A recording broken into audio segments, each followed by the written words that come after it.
일단 국회 법사위 소속 국회의원 한 4명 정도가 변호사협회 이 변호사 등록 심의위원들한테 전화를 걸어서 청탁을 했다라는 게 이제 언론 보도의 요지인데요. 네. 일단 대한변호사협회 같은 경우는 이건 일단은 사실 무근이라고 일단 부인을 했거든요. 변호사님 어떻게 읽고 계세요? 변협에서 일단 부인을 한 상태라서 저도 이렇게 네. 어떻다라고 말씀드리는 어려운데 네.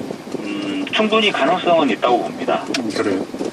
왜냐하면 당시에 법사위에서 이제 상고법원을 이제 법원행정처에서 통과시키려고 네. 여러 가지 이제 입법 로비를 많이 했었고 네. 그 와중에서 이제 법사위 위원들로부터 뭐 재판이라든가 여러 가지 청탁을 받아서 오히려 또 법원행정처에서는 좀 처리해주겠다 이렇게 약속하기도 하고 네. 그런 이제 거래 의혹이 있었다라고 이제 언론 보도가 나섰는데요. 네네. 그렇기 때문에 그리고 이제 한 4년 동안 임종원 차장이 이렇게 법원행정처에 근무를 하면서 국회의 법사위 위원들을 상대로 한 업무를 많이 했습니다. 네. 그 과정에서 굉장히 끈끈하게 좀 맺어져 있기 때문에 네네.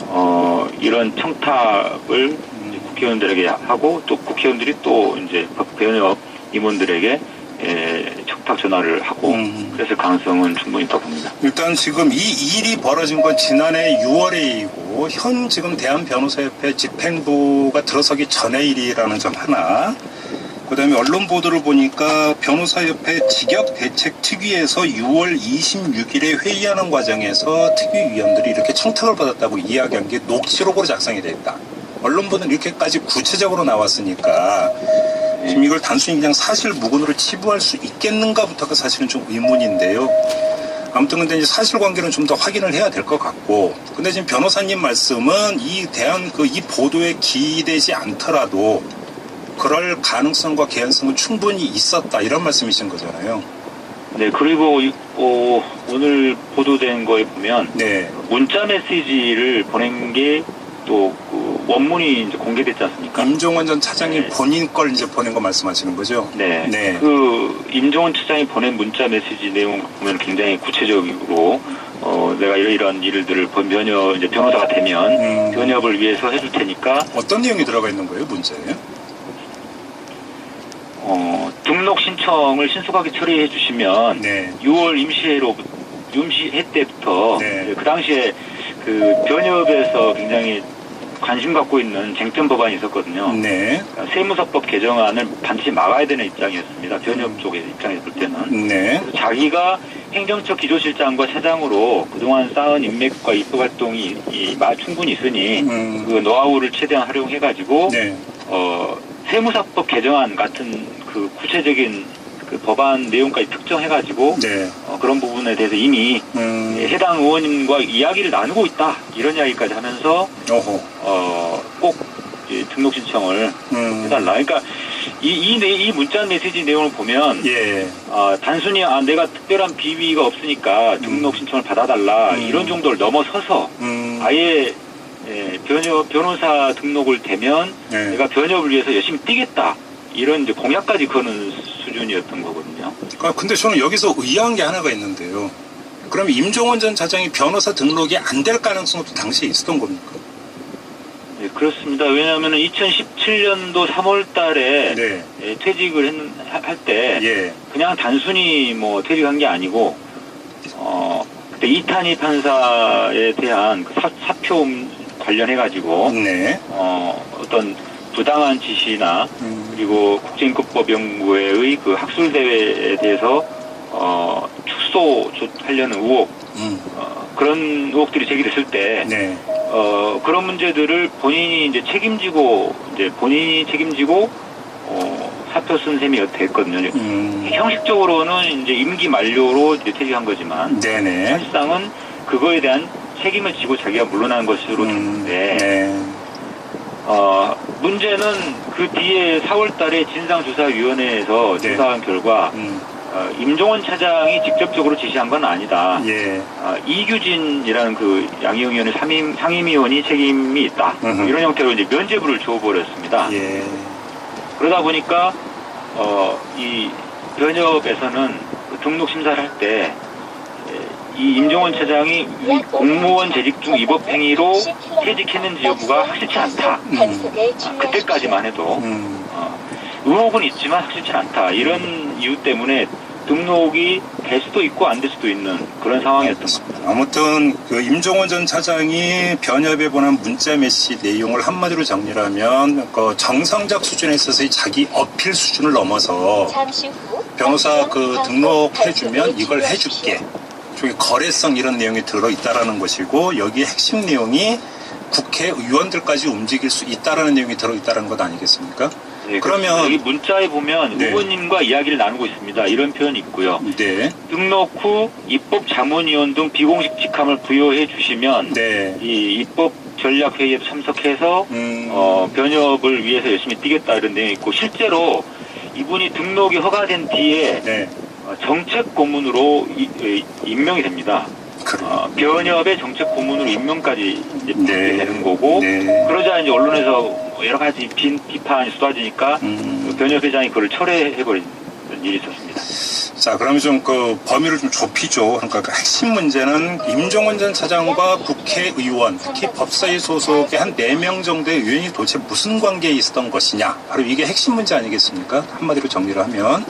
네. 변호사님께서도 19대 국회 때 국회 법사위에 계시지 않았었습니까? 네. 그리고 저희가 오늘 그 변호사님 인터뷰에 모신 특별한 이유가 있는데, 일전에 이 그 양승태 대법원장 시절에 그 사법부 이 문제에 대해서 인터뷰하는 과정에서 로비 비슷한 걸 변호사님도 직접 목격한 적이 있다고 말씀을 하신 적이 있단 말이에요. 저희하고 인터뷰에서. 네, 맞습니다. 여기서부터 얘기를 좀 풀어가야 될 것 같은데, 그럼 임종원 전 차장과 그 국회의원들과의 관계가 그렇게 막역해졌던 것이 이런 로비라든지 이런 데서부터 시작이 됐다고 봐야 되는 겁니까?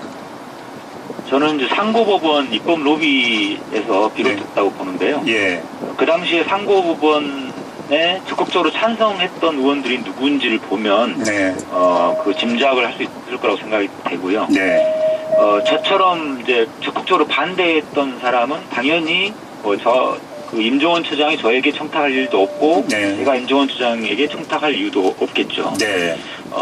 그리고 여기 보면은 언론에 이 지난해 초까지 법사위를 지냈고 판사 출신 경력을 지닌 의원 이렇게 특정을 했는데요. 네. 팩트만 말씀드리면 네. 그 당시 법사위 위원 중에 판사 출신 경력을 지닌 분으로는 이제 홍일표 의원님이 대표적인 분입니다. 이분은 상고법원 안에 이제 발의를 했던 분이죠. 그러니까 적극 찬성을 넘어서서 법원 행정처의 요구를 담아서 네. 직접 대표 발의를 했던 분입니다.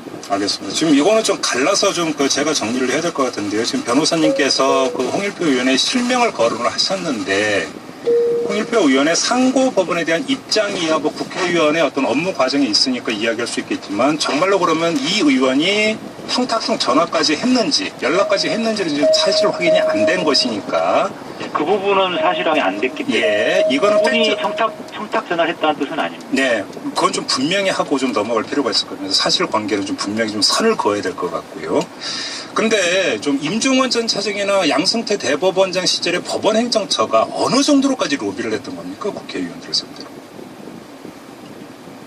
그 당시에 이제 상고법원을 통과시키기 위해서 여러 차례 의원들을 찾아가서 이제 설득하느라고 이제 만나기도 하고 네. 국회의원실에서 만나기도 했지만은 네. 저녁에 이제 술자리도 이제 막 많이 만들고 그렇게 했었습니다. 그래요. 그 과정에서 예. 이제 저는 이제 그런 자리인지 모르고 갔다가 네. 이제 법원행정처 관계자들이 네. 법사위 의원들 함께 술자리하는 장면을 제가 본 적이 있어요. 지난번 인터뷰가 딱 그 지점에서 이제 시간이 다 돼서 끝나버렸는데요. 자, 그럼 그 술자리에서 상고법원 이야기나 이런 것들이 아주 진득하게 계속 이야기가 됐던 겁니까? 술자리에서까지? 그것은 아닙니다. 술자리에서는 뭐 우리가 흔히 알듯이 그 어떤 접대나 로비 이런 것들을 하는 방식이 보면 네. 술자리에서는 이제 편한 이야기를 주로 해야 되지 않습니까? 네, 그렇죠. 머리 아픈 이야기는 하면 안 되는 거고, 네. 그러면 당연히 거부감을 갖기 때문에 네. 부담을 가질 수밖에 없죠. 그래서 이제 술자리에서는 편한 자리. 그래서 그러면서 이제 좀 더 친해지는 계기가 되는 그런 자리를 만들려고 하는 거고, 네. 그게 목적이고, 뭐 더 나아가면은 뭐 형님 동생 하는 사이까지 발전할 수 있을 정도로 뭐 그렇게 되겠죠. 근데 그러고 나서 이제 예. 그 다음에 이제 사무실에서 이제 수적 뭐 그런 이제 상고분 관련된 이야기들을 원하는 것들을 이야기하겠죠. 그러면 조금 전에 이제 변호사님께서 임종원 전 차장이 변협 쪽에 보낸 문자 메시지 내용을 소개를 해 주셨잖아요. 근데 그 문자를 보내는 단계에서는 법원 행정처 차장이라고는 직함은 이미 떨어진 상태이고, 네. 그럼에도 불구하고 국회의원들을 움직일 수 있다라는 요지의 문자를 보낼 정도로 관계는 계속 유지되고 있었다, 이렇게 봐야 되는 겁니까? 네, 그렇습니다. 그 법원의 고위직 간부 출신은 네. 판사를 그만뒀다고 해서 뭐 완전히 어떤 그 지위나 권한이 상실되는 게 아니고요. 네. 변호사로서 뭐 대형 로펌이라든가 뭐 그다음에 개인 사무실을 하더라도 이렇게 전관료를 받아서 굉장히 어떤 지위나 명예를 유지하다가 네. 또 나중에 또 다른 기회가 있을 때 뭐 회전문 인사로 공직에 다시 진출할 수도 있고요. 네네. 그렇기 때문에 고위, 소위 말하는 이제 고위 법관, 그것도 이제 단순히 뭐 고등부장 정도가 아니라 네. 행정처 차장을 지냈을 정도의 이제 고위 법관이면 네네. 이제 그 퇴직 이후에도 그런 것들이 유지되는 거죠. 그래서 그분이 임종원 차장님이 요번에 그 문자 메시지에서 보면 네. 그런 어떤 비공식 직함을 부여해 달라라고 이야기까지 한 게 바로 그러한 자신의 과거의 그런 지위와 그런 영향력을 변호사가 된 뒤에도 계속 활용하기 위해서 네. 변협의 어떤 직함을 받고 싶었던. 알겠습니다. 마무리 삼아서 이렇게 질문을 드려야 될 것 같은데요. 지금 그 이 사법파동의 그 용어를 사법권 남용 사건이라고 부르는 사람도 있고, 재판 뒷거래 의혹으로 이제 그 부르는 사람도 있지 않습니까? 근데 뒷거래라고 하는 단어를 그 쓰면은 그 대상을 자꾸 이제 박근혜 청와대만 이야기를 하는데, 오늘 인터뷰 취지도 이런 건데 국회도 그 대상이 되는 것 아닙니까? 네, 그렇습니다. 왜냐하면 상고법원을 통과시키려면 네. 국회의원들이 국회에서 이제 가결을 해줘야 되는 거고, 네. 그러기 위해서는 국회 법사위에서 네. 심사가 통과돼야 되는 거니까요. 네네. 근데 그 실상은 거의 드러나지 않았습니다. 이건 어떻게 밝힐 수 있는 걸까요? 우선 뭐 청탁을 한 사람과 전화를 받은 사람이 입을 네. 다물고 있으면 네. 밝혀내기는 어려운데, 네. 언론에서 이런 이제 보도를 낼 때는 여러 가지 다른 크로스 체킹을 해서 네네. 하지 않았을까. 아무튼 근데 참 어떻게 끝이 없네요. 양파처럼 까도 계속 나오는 이거 도대체 어떻게 해야 되는 겁니까, 변호사님? 그렇기 때문에 이게 이거를 단순한 사법행정권 남용이 아니라 네. 사법농단 사태다 라고 정의 내린 게 저는 당연히 맞다고 생각하고요. 네. 최순실의 국정농단 사태가 상당히 비슷하다고 네. 일단 검찰 수사가 개시가 됐는데 어떻게 끝까지 갈 거라고 전망을 하십니까?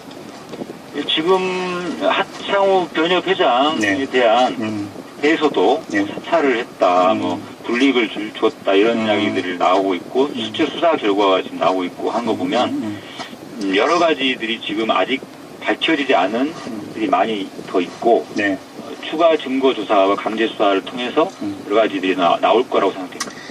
알겠습니다. 자, 말씀 여기까지 드릴게요. 고맙습니다, 변호사님. 네, 안녕히 계세요. 네, 지금까지 서기호 변호사였습니다. 7시 20분